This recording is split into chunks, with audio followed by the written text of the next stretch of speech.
Алтынбек Сулайманов жаңы команда менен шайлоого аттанган үчүн Бирбол шайлоого катышпайт. Бирбол партиясы жаңы команда менен биргеликте парламенттик шайлоого катышат.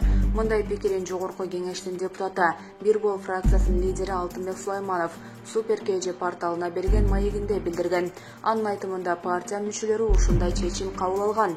Бир топ партиялар альянс деп бир аянтчага чогулдук. Мындан улам Бирбол партиясы шайлоого аттанган жок. Башка күчтөр менен биригип сүйлөшүүлөр болду.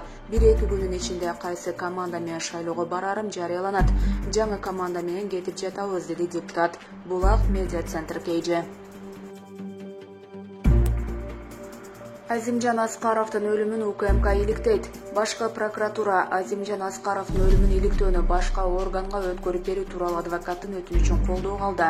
Бул тууралуу Бир Дүйнө Кыргызстан коомдук уюму кабарлады.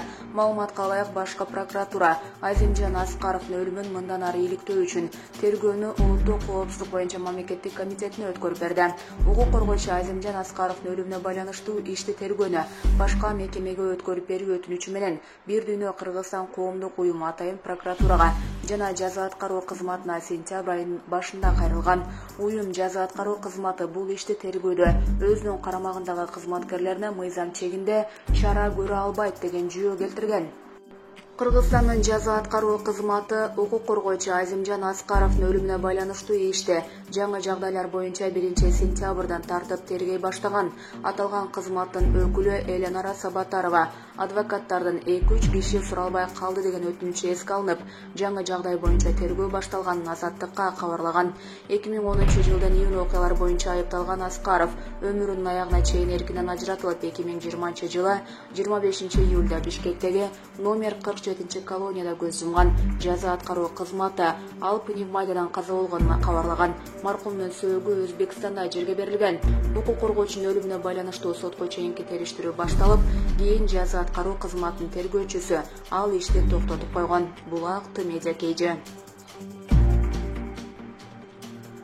Талибан Тажикстанга Ооганстандын ички ишине кийлигишпөөнү эскертти.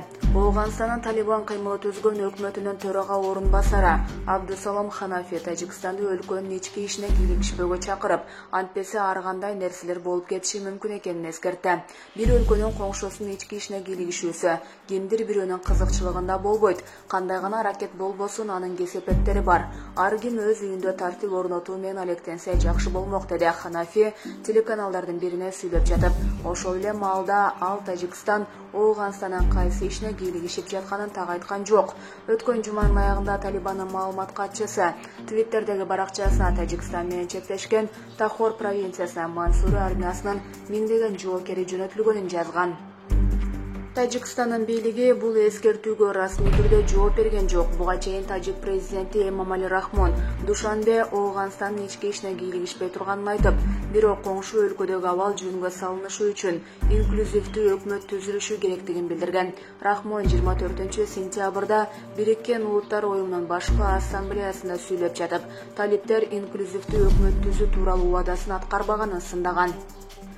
27 сентябрда Италиянын тышкы иштер министри Талибан түзгөн Ооганстандын жаңы өкмөтүндө 17 террорчу бар экенин айтып, мындан улам аны таанууга болбой турганын белгилеген. Буга чейин АКШнын мамлекеттик департаменти да ушундай эле билдирүү жасаган. Талиптер мындай айыптоолорду четке кагып келишет. Булак медиа КЖ.